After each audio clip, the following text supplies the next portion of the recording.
Hello everyone. Today we will start next topic capitals and courts. राजधानियाँ और दरबार। इस topic में हम जो मुग़ल राजधानियाँ रही हैं कि कौन कौन से शहर मुग़ल राजधानियाँ बनी या मुग़ल दरबार कहाँ कहाँ पे लगे, मुग़ल दरबार के बारे में इस टॉपिक में हम डिस्कस करेंगे।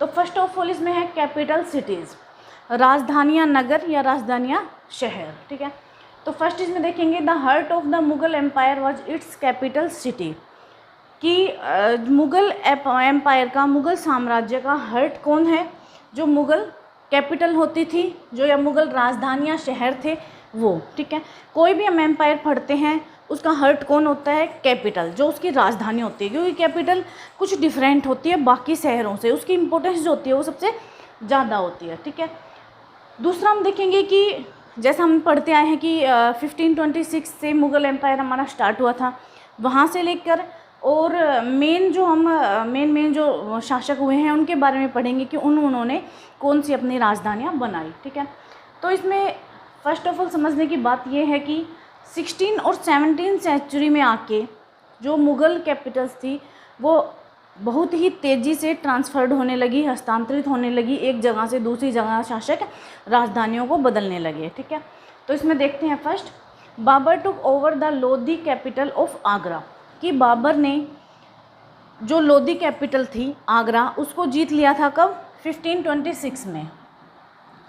1526 में जब बाबर बाहर से आए थे फरगना से, तो उन्होंने यहाँ पे आके जो लोधी डायनेस्टी थी उसको डिफीट किया और उसके बाद में जो उसकी कैपिटल थी या उसका जो भी एरिया था उसको मतलब हथिया लिया था, उस पर अपना कब्जा कर लिया था। ठीक है, तो बाबर ने जो लोधी कैपिटल थी आगरा उसको जीत लिया था 1526 में। ठीक है, नेक्स्ट उसके बाद में कि बाबर 4 साल तक शासन किया बाबर ने, 1526 से 1530 तक।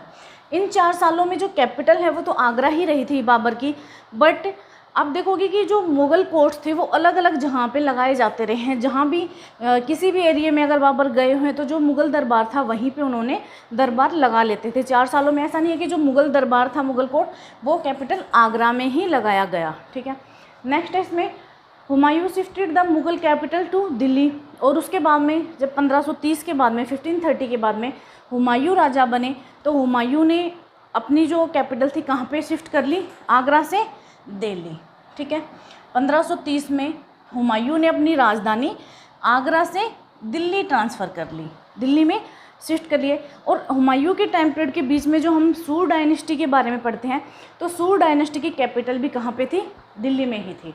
लेकिन कुछ टाइम बाद जब 1555 में जब हुमायूं वापस इंडिया आते हैं और सूर डायनेस्टी को हराते हैं, उसकी पराजय के बाद में 1555 में हुमायूं दोबारा से अपनी राजधानी कहाँ पे बनाते हैं, दिल्ली को ही बनाते हैं, और 1 साल तक दिल्ली फिर राजधानी रहती है 1555 से 1556 तक। ठीक है, नेक्स्ट उसके बाद में है during the 1560s Akbar had the fort of Agra constructed with red sandstone, कि अकबर ने 1560 के दशक में 1560 के दशक के दौरान आगरा में क्या बनवाया, एक फोर्ट, किला।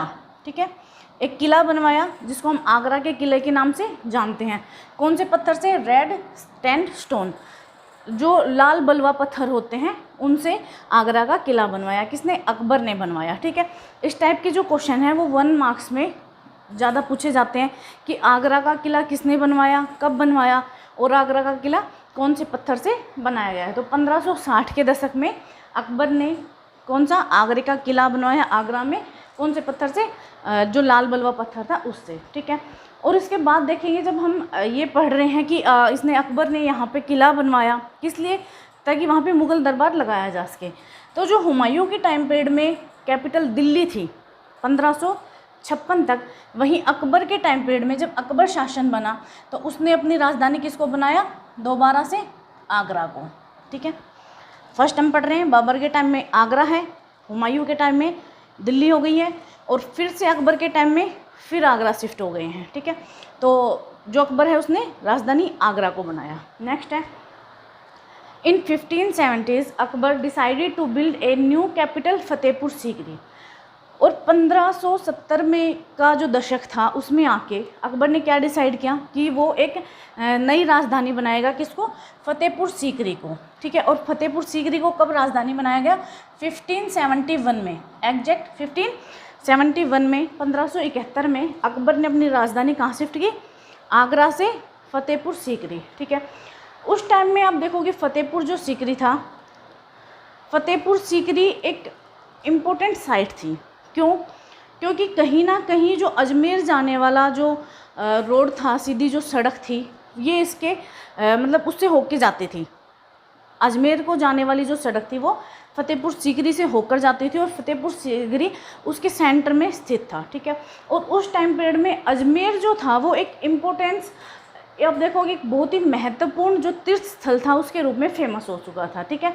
पिलग्रिमेज सेंटर बन चुका था अजमेर। क्यों बन चुका था? क्योंकि जो हम पढ़ते हैं चिश्ती सिलसिला, जिसके बारे में हमने सूफ़ी और भक्ति परंपरा वाले चैप्टर में पढ़ा था, चिश्ती सिलसिला। तो चिश्ती सिलसिला जिन्होंने स्टार्ट किया था, शेख मोइनुद्दीन चिश्ती, उनकी दरगाह कहाँ पे थी? अजमेर में, ठीक है। उनकी दरगाह अजमेर में बनाई गई थी, जिनको गरीब नवाज के नाम से भी जाना गया था। तो अजमेर इसी कारण से ज़्यादा एक फेमस शहर बन गया था उस टाइम में, क्योंकि सभी जो थे वो दरगाह पर जाते थे, मुस्लिम ज़्यादातर वहाँ पे जाते थे, ठीक है। और इसी कारण से अकबर ने क्या डिसाइड किया कि फतेहपुर सीकरी जो अजमेर को जाने वाले रास्ते के केंद्र में स्थित है, उसको ही राजधानी बनाया जाएगा। क्यों? राजधानी कौन से शहर को बनाया जाता है? जहाँ पे लोगों का आवागमन लगा रहे, ज़्यादा से ज़्यादा लोग वहाँ पे रहें। तो इसी तरीके से फतेहपुर सीकरी को राजधानी बनाया गया, ठीक है।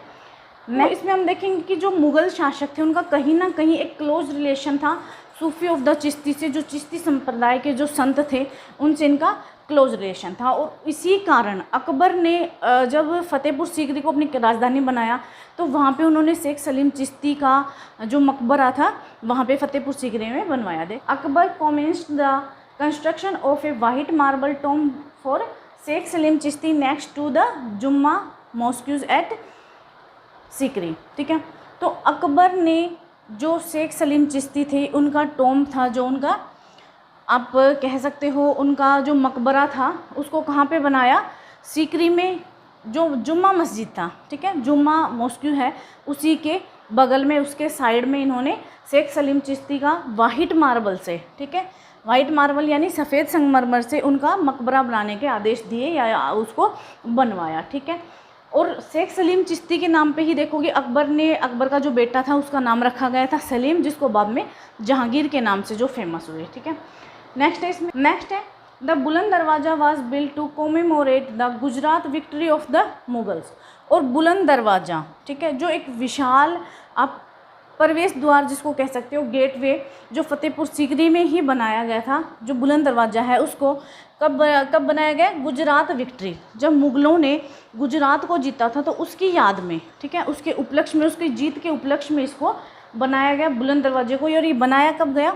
1572 में इसको बनाया गया बुलंद दरवाज़ा को, और इसको अकबर ने बनवाया फतेहपुर सीकरी में, ठीक है। नेक्स्ट है इसमें in 1585 the capital was transfer to Lahore to bring the north west under greater control. 1585 में, ठीक है, 1585 में अकबर ने अपनी जो कैपिटल थी कहाँ पे ट्रांसफ़र की? फतेहपुर सीकरी से लाहौर, फतेहपुर सीकरी से लाहौर जो नॉर्थ वेस्ट पार्ट में पड़ता है, जो उत्तर पश्चिमी एरिया है, उसमें ट्रांसफ़र की। क्यों? क्योंकि आप देखोगे सीकरी से या फिर आगरा से जो नॉर्थ वेस्ट एरिया था ये काफ़ी दूर था और इस पर कंट्रोल रखना थोड़ा मुश्किल हो रहा था। तो उस एरिए पे एक कंट्रोल बनाने के लिए, उसको नियंत्रण में लाने के लिए अकबर ने अपनी राजधानी लाहौर में शिफ्ट कर ली थी। कहाँ से? फतेहपुर सीकरी से। और यहाँ पर लाहौर में अकबर ने 13 सालों तक यहाँ पे शासन किया। 13 सालों तक, 13 वर्षों तक यहाँ से ही शासन किया। आगरा यानी लाहौर कितने सालों तक राजधानी रही मुग़लों की? 13 वर्षों की, अकबर के टाइम पीरियड में, ठीक है।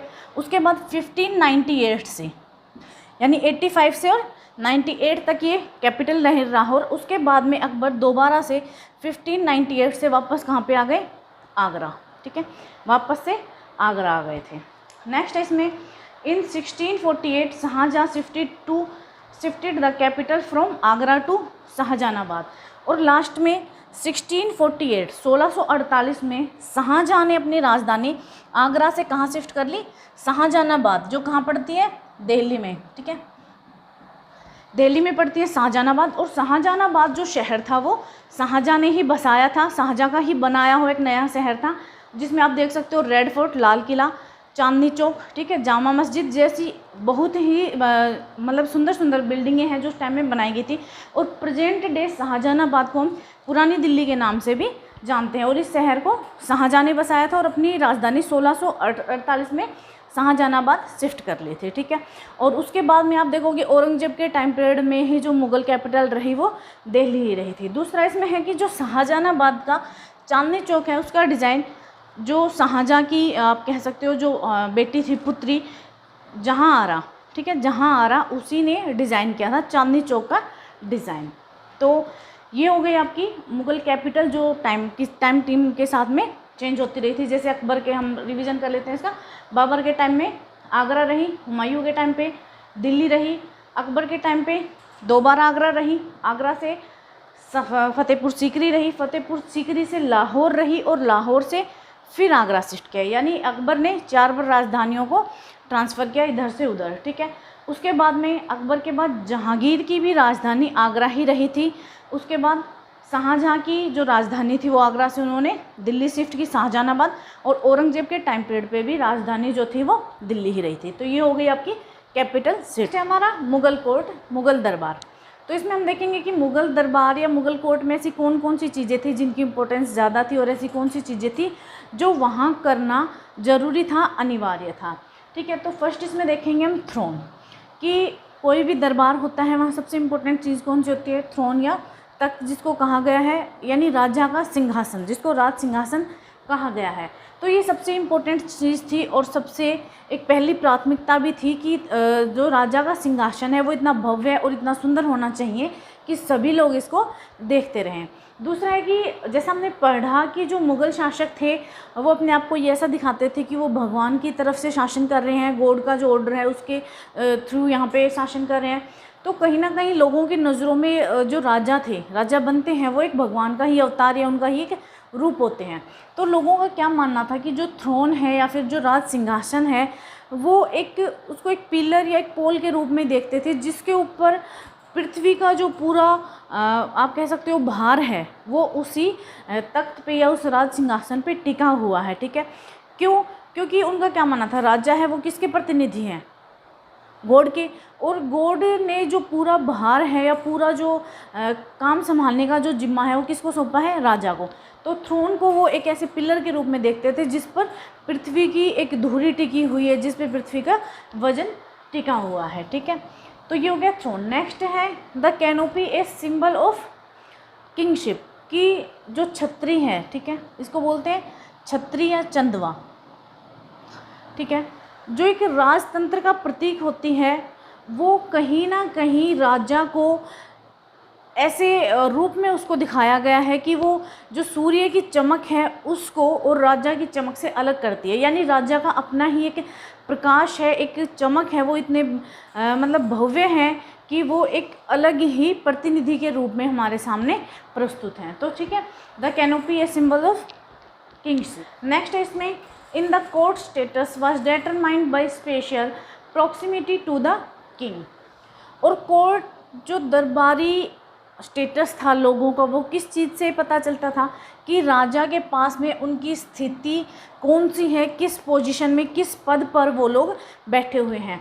तो यानी लोगों का एक आप कह सकते हो उनके स्टेटस का, उनकी हैसियत का किस चीज़ से पता चलता है कि वो राजा के कितने पास और कितने दूर बैठे हुए हैं। फॉर एग्जांपल हम माने कि यहाँ पे राजा का जो थ्रोन है, राज सिंहासन, और इस तरीके से दरबारी लोग बैठे हुए हैं। तो जो यहाँ पे लोग बैठे हैं वो उनकी इम्पोर्टेंस राजा की नज़रों में ज़्यादा होती है, उनकी हैसियत ज़्यादा होती है, क्योंकि वो एक बड़े पद पर या एक बड़ी पोस्ट उनको दी जाती थी। तो ऐसे करके जो लास्ट तक जो यहाँ पे लोग बैठते थे उनकी आप कह सकते हो एक इमेज राजा की नज़रों में कम होती थी, उनको इम्पोर्टेंस कम होती थी, क्योंकि वो कहीं छोटे पद पर आसीन होते थे, छोटा पद उनको दिया जाता था।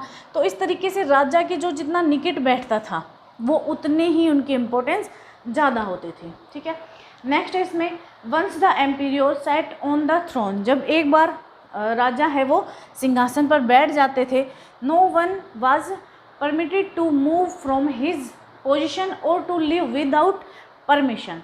उसके बाद में किसी को भी अनुमति नहीं होती थी कि वो अपनी पोजीशन से, अपनी जो जगह बनाई हुई है वहाँ से वो हिले या कहीं जाए, वो भी बिना परमिशन और बिना अनुमति के। उनको जाने की आज्ञा भी नहीं होती थी कि बिना अनुमति लिए वो बाहर जा सकते हैं, दरबार को छोड़कर बीच में जा सकते हैं। राजा की अनुमति के बिना कोई भी नहीं जा सकता था, ना ही अपनी पोजीशन को चेंज कर सकता था। ठीक है, तो ये हो गया थोड़ा मुग़ल दरबार के बारे में कि सबसे पहले वहाँ पे जो राज सिंहासन है, थ्रोन है, वो इम्पोर्टेंट है। राजा की जो छतरी है वो इम्पोर्टेंट है। उसके बाद में लोगों का जो स्टेटस है वो किस चीज़ से पता चल रहा है, उनकी हैसियत कि वो राजा के कितने पास बैठे हैं, कितने दूर बैठे हैं। ठीक है, उसके बाद में राजा जब एक सिंहासन पर बैठ जाता था तो सभी लोग अपने जो उनकी जगह थी, सीट, वहाँ पे बैठ जाते थे। उसके बाद में कोई भी बगैर परमिशन के बाहर नहीं जा सकता था। ठीक है, उसके बाद में आते हैं वेज ऑफ सैल्यूटेशन कि जो अभिवादन करने के तरीके, नमस्कार करने के तरीके या अभिवादन करने के तरीके। इसमें टाइम पे अलग अलग राजाओं ने अलग अलग तरीक़ों को अपनाया है, अलग अलग तरीक़ों को फॉलो किया है। तो इसमें हम जो मेन है उनके बारे में देखते हैं। फर्स्ट है कॉर्निस। ठीक है, कॉर्निस एक तरीका है अभिवादन करने का या नमस्कार करने का।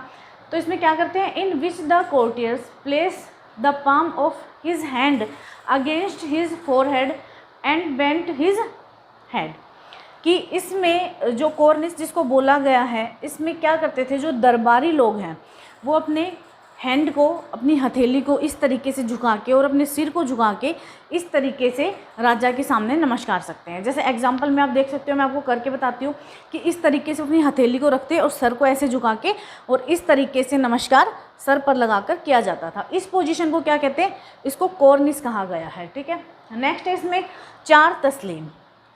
चार तस्लीम जो अभिवादन का, नमस्कार करने का जो तरीका है वो 4 बार रिपीट किया जाता था। होता क्या था इसमें कि जो नमस्कार करने वाला है वो अपने राइट हैंड को इसको ज़मीन में इस तरीके से ज़मीन में टच करते और उसको ऊपर लाके सर पर टच करते थे। जैसे एक एग्जांपल मैं इसमें देती हूँ, जब भी हम किसी मंदिर में या ऐसे तीर्थ स्थल पर जाते हैं तो हम भगवान के चरणों में जिस तरीके से पूजा अर्चना करते हैं, उनको प्रणाम करते हैं, उनके चरणों में हम ऐसे हाथ टिका के और उसको बाद सर पे रखते हैं। तो ये वही तरीका है, 4 तस्लीम। लेकिन इसको दरबारी 4 बार उनको करना पड़ता था। ठीक है, इस तरीके से 4 बार उनको ये करना पड़ता था, तो इसको 4 तस्लीम कहा गया है। नेक्स्ट है सिजदा। ठीक है, सिजदा एक मतलब कि सबसे हाईएस्ट, आप देखोगे the highest from the submission was सिजदा, कि जो आत्मनिवेदन था अपने तरफ से एक नमस्कार करने का, ये सबसे एक हाईएस्ट तरीका था, सबसे उच्चतम श्रेणी में इसको रखा गया था। इसमें क्या है कि पूरे तरीके से सिजदे में जो दंडवत लेटना, यानी राजा के सामने जब ऊपर ऊंचाई पर राजा बैठे हुए तो जिनको नमस्कार करना है वो ज़मीन में पूरे तरीके से लेट जाते थे और लेटने के बाद में राजा को प्रणाम करते थे। इसको कहा गया है सिजदा। ठीक है, नेक्स्ट है इसमें जमीन बोस या जमीन बोसी। ठीक है, किसिंग द ग्राउंड। इसमें क्या था कि जो दरबारी थे या जो भी नमस्कार करने वाले थे वो घुटनों के बल ज़मीन में बैठकर दोनों हाथों को ज़मीन में टिकाने के बाद में और ज़मीन को मतलब चूमना, ज़मीन को, ठीक है, ज़मीन को चूमते थे। ये है किसिंग द ग्राउंड, ज़मीन को चूमते थे और उससे राजा को नमस्कार किया जाता था। तो ये 4 तरीके इसमें दिए गए हैं राजा को नमस्कार या सैल्यूटेशन करने के, अभिवादन करने के। इसमें से टाइम पे हर राजाओं ने अलग अलग जो तरीके हैं उनको अपनाया है। जैसे कि इसमें शाहजहाँ ने ज़मीन बोश और 4 तस्लीम को अपनाया था। ठीक है, दूसरा इसमें देखने वाली बात यह है कि जिस भी व्यक्ति को जितना झुक के या जिस तरीके से प्रणाम किया जाता है, नमस्कार किया जाता है, उससे उसका स्टेटस का पता चलता है। जैसे कि जो ऊंचे पद पर लोग होते हैं उनको ज़्यादा झुक के प्रणाम किया जाता है, जो कम मतलब कि कम ऐसे ओहदे पर होते हैं, जो छोटे ओहदे पर होते हैं, कम पद पे होते हैं, उनको बगैर झुके प्रणाम किया जाता है। तो इस तरीके से उनकी हैसियत का पता चलता था कि जिस व्यक्ति को ज़्यादा झुक के प्रणाम किया जा रहा है वो कोई बड़ा व्यक्ति है और जिसको झुक के या बगैर झुके प्रणाम किया जा रहा है वो मतलब छोटे पद पर आसीन है। तो इस तरीके से इसको अलग अलग पार्ट में डिवाइड किया गया था। नेक्स्ट है इसमें कि जब भी कोई दरबारी या जो भी दरबारी थे वो मुग़ल दरबार में बैठते थे तो उनको अपनी कुछ विशेष चीज़ों पर ध्यान देना होता था, जैसे उनके बैठने के तरीके, ठीक है, बातें करने के तरीके, उठने के तरीके, ये सब एक अच्छे तरीके से होना चाहिए। ऐसा नहीं है कि वहाँ पे जो राजा है वहाँ पे है मौजूद है और जो दरबारी यहाँ बैठे हैं वो आपस में बातचीत कर रहे हैं, ऐसा नहीं है। उनका जो सारा ध्यान था वो किधर होना चाहिए, जो राजा कह रहा है उसकी तरफ होना चाहिए था। दूसरा इसमें है कि जो भी एम्बेसडर जो मुग़ल दरबार में आते थे, जो राजदूत जो बाहर के राजा होते हैं उनको भेजते थे, तो उनका एक तरीका होता था कि जब भी वो मुग़ल दरबार में आएँ तो वो राजा को किस तरीके से प्रणाम करें। उसमें यह है तो वो बहुत अधिक झुककर राजा को प्रणाम करें या फिर किसिंग द ग्राउंड, जो ज़मीन है उसको चूमकर राजा को प्रणाम करें, या फिर हाथ को ऐसे जोड़कर और फिर राजा को प्रणाम करें, ठीक है। तो ये अलग अलग तरीके थे, जैसे कुछ पर्सन स्टाइल के थे जो हाथ जोड़ने वाले तरीके हैं, फ़ारसी रीति रिवाजों के अकॉर्डिंग थे। तो इन तरीक़ों से जो राजदूत आते थे, ठीक है, जो बाहर के राजा दूत को भेजते थे, उनको मुग़ल शासकों को प्रणाम करना होता था। तो इसी का एक एग्जांपल यहाँ पे दिया हुआ है टॉमस रो, ठीक है, टॉमस रो के बारे में। Thomas Roe the English envoy of James first, कि जो टॉमस रो है वो एक इंग्लिश दूत थे, जो किसके, तो जेम्स फर्स्ट के। जब वो जहांगीर के दरबार में आए तो उन्होंने, देखते हैं इसमें, simply bowed before Jahangir according to European custom, कि उन्होंने सिंपली वे में बस राजा को झुककर थोड़ा सा प्रणाम किया, और उसके बाद में, ठीक है, यूरोपियन स्टाइल में, जो यूरोपियन रीति रिवाज थे उनके स्टाइल में थोड़ा सा राजा को झुककर प्रणाम किया। And further shocked the court by demanding a chair, और जो दरबारी थे उनको अचंभित कर दिया था, क्या करके, एक चेयर की, एक कुर्सी, बैठने के लिए कुर्सी की डिमांड करके उसकी। नेक्स्ट इसमें the emperor began his day at sunrise with personal religious devotion और प्रेयर, कि जो राजा है वो अपने दिन की शुरुआत कहाँ से करता है, सूर्य उदय के साथ ही। जो उनके निजी धार्मिक जो दुआएं मांगना या प्रार्थना करना, उनसे प्रेयर, ठीक है, जो पर्सनल जो प्रेयर होती थी उनको करने के बाद में, and then appeared on a small balcony the jharokha facing the east, उसके बाद में, यानी खुद की निजी प्रार्थनाएं करने के बाद में, भगवान की पूजा अर्चना करने के बाद में, जो राजा थे वो कहाँ आते थे, एक छोटे छज्जे पे, स्मॉल बालकोनी पे आते थे, जिसको झरोखा कहा गया है, और वो उनका फेस किस तरफ होता था, ईस्ट की तरफ, पूर्व की तरफ वो अपना फेस करके खड़े होते थे, ठीक है। ये जो झरोखा जिसको दर्शन कहा गया है, इसको अकबर ने स्टार्ट किया था। इसमें क्या है कि राजा है वो एक छोटे छज्जे पे आके खड़ा हो जाता है, और नीचे जो उसकी प्रजा के लोग हैं, जहाँ पे सैनिक हो गए, बच्चे हो गए, व्यापारी हो गए, जो भी लोग हैं, वो राजा के दर्शन, उसकी एक झलक पाने के लिए नीचे खड़े होते थे, कि जैसे ही राजा खुद की प्रार्थना को ख़त्म करके और छज्जे पे आएंगे और नीचे जो खड़े हैं लोग वो उनके दर्शन कर पाए। क्यों ये ऐसी जो प्रथा थी वो क्यों स्टार्ट की गई थी, क्योंकि राजा को कहीं ना कहीं एक भगवान के अवतार के रूप में देखा गया था, तो सभी लोग राजा के दर्शन करने के लिए यहाँ पे खड़े होते थे। उसके बाद में राजा जैसे 1 घंटा जो झरोखा दर्शन था उसमें बिताने के बाद में, और अपने आगे के काम करने के लिए, जैसे जो अब दीवाने आम और दीवाने खास जिनके बारे में हम पढ़ेंगे, वहाँ पे चले जाते थे अपने दैनिक कार्य करने के लिए, ठीक है।